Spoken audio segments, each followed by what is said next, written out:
Welcome to Islamophobia for Dummies, the step-by-step guide to seeing how ridiculous Islamophobia really is. In this episode, Islamophobia for Dummies goes to Libya. Our top story, the turmoil in North Africa, or what we persist in calling mess o' the whole Potamia region. Frankly, I thought freedom spreading throughout the Arab world would have a little more zazz. Personally, I miss the emotional heights of Egypt. It had everything: huge crowds, pyramids, chance of a mummy attack. But since then, Yemen, more like yawn man. Bahrain, boring. And Morocco, I could use a little less Rocco. But folks, Libya is bringing the sexy back. Libya, possessing a rare combination of massive oil reserves, widespread poverty, and a leader who on a good day resembles a wax figure of Danny Trejo that's been left out in the sun.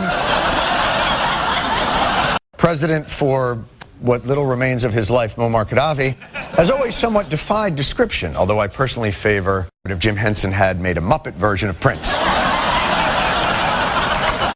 This could be the end for Libyan strongman and exhausted Lionel Richie impersonator Muammar Gaddafi.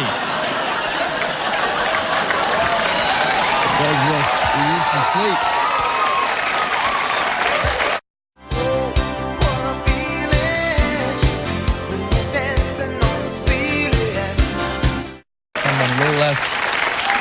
Somebody's do a little less dancing on the ceiling.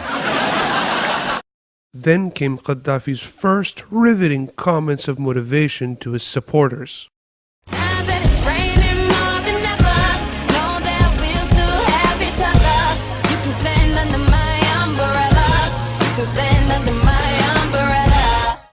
Rest assured, it is raining. I was going to talk with the youth in Green Square and spend the night with them tonight, but it is raining. Yes. I truly did want to raise my fist in solidarity with those who will soon be battling the determined opposition in what will be a fight to the death. But my hair in the rain, I get like a crazy Jufro. You know, the humidity.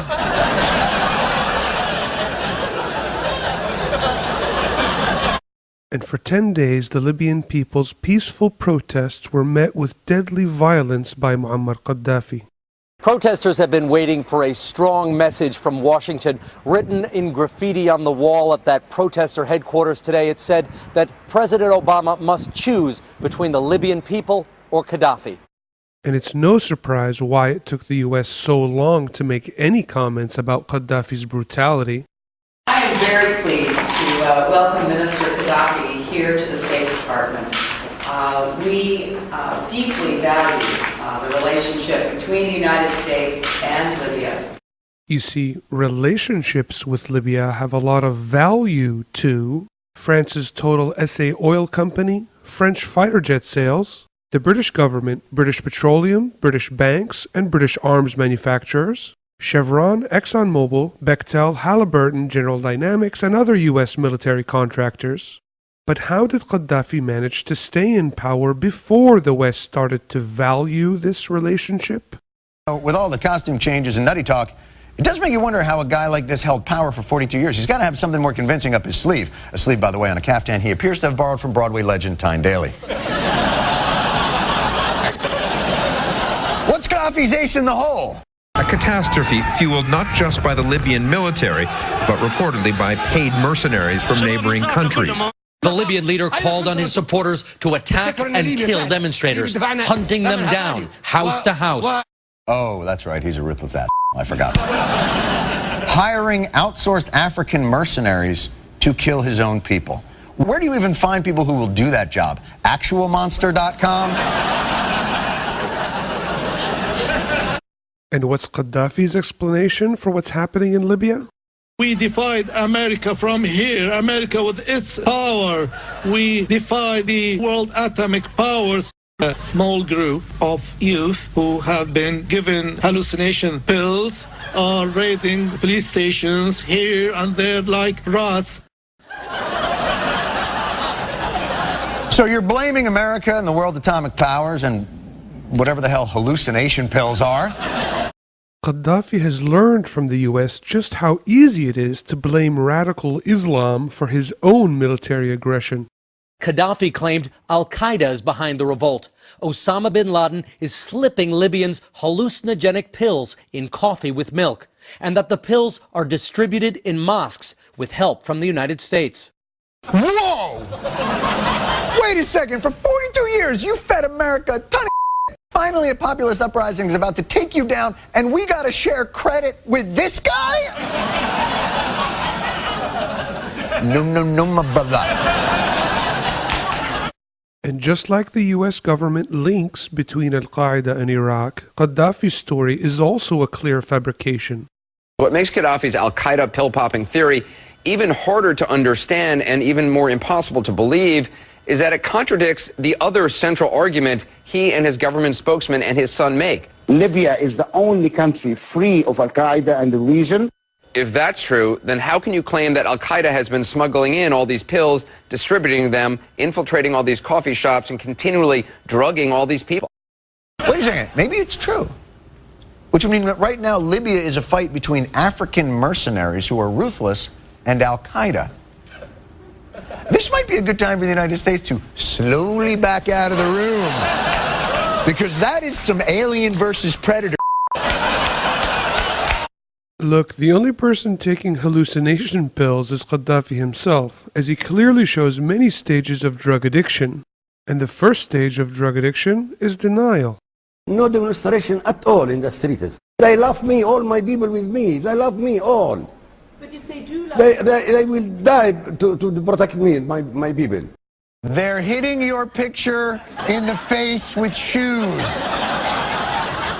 No, it's because they think it's a poor likeness of me. That is all. They're angry at the quality of the pictures. This is all. The second stage of drug addiction is anger.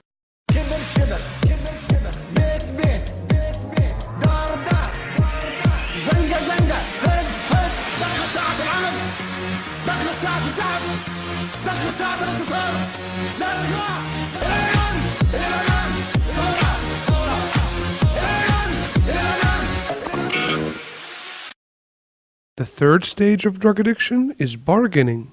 Many are standing hours outside banks to collect a $400 handout from the regime. Many in the Libyan opposition showed contempt. They don't want Gaddafi's money and cut his picture from the bill. Colonel, here's the thing. At this point, all your people are going to do with $400 is hit you with more expensive shoes. Manola Blahnik says, hello, you tyrant son of a... And finally, there's Gaddafi's combination of denial and negotiation. He was asked if he'd ever leave the country. If they want me to step down, what do I step down from? I'm not a monarch or a king. Libya is a state of the masses. I don't have any position. I don't lead Libya. Whoa.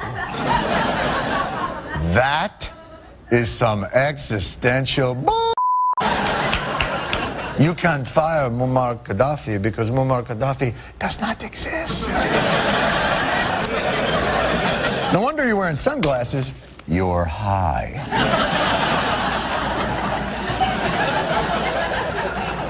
Then the international community had no choice but to condemn their friend Gaddafi's brutality.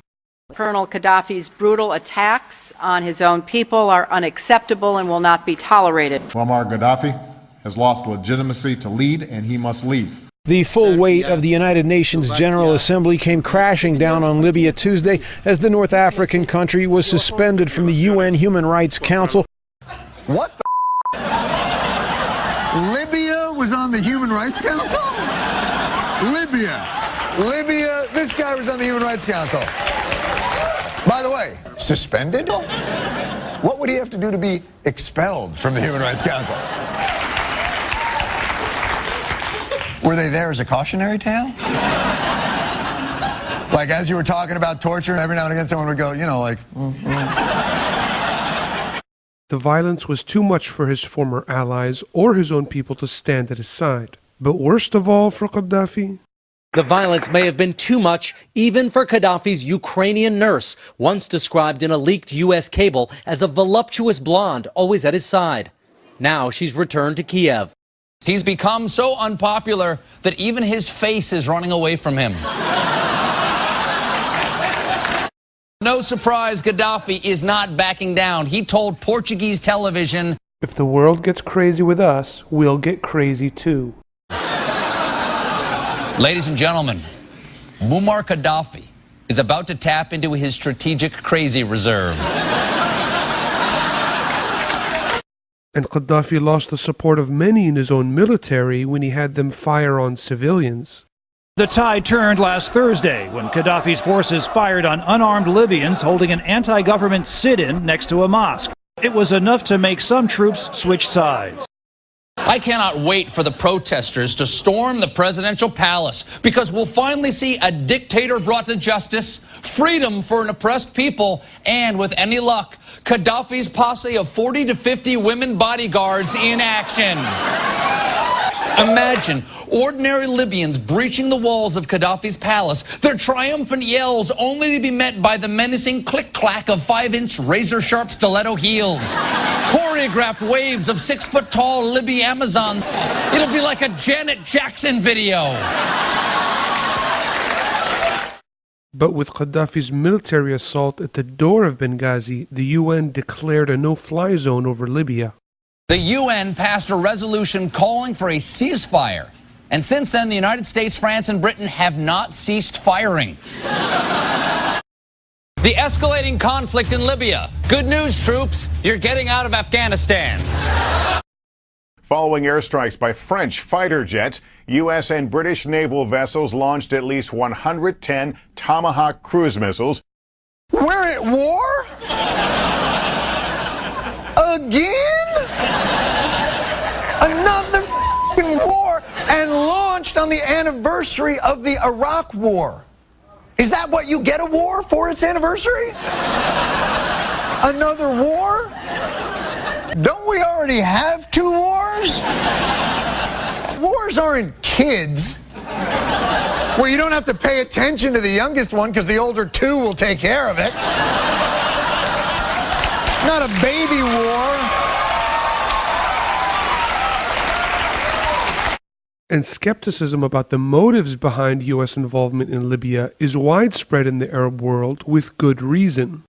I have to be skeptical because we don't know that the agenda behind that, where it will end, how Libya will be after that. The Americans, from history at least, is telling us that they always intervene when oil is at stake.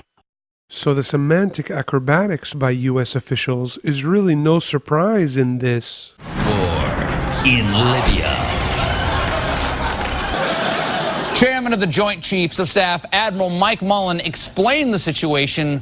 As you've said, any no-fly zone begins with an act of war. Admiral, are we at war with Libya?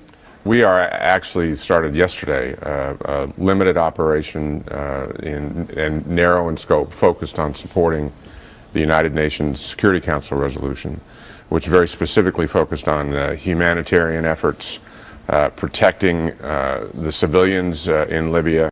I'm sorry, he's right. So now I should continue my coverage of limited operation and narrow in scope, focused on supporting the United Nations Security Council resolution, which very specifically focused on humanitarian efforts protecting the civilians in Libya.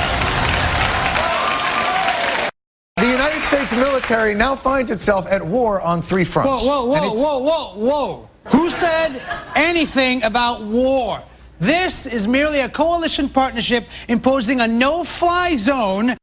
If we're not just grounding planes here, we've destroyed entire columns of tanks. That coalition partners have now assured me will never fly again.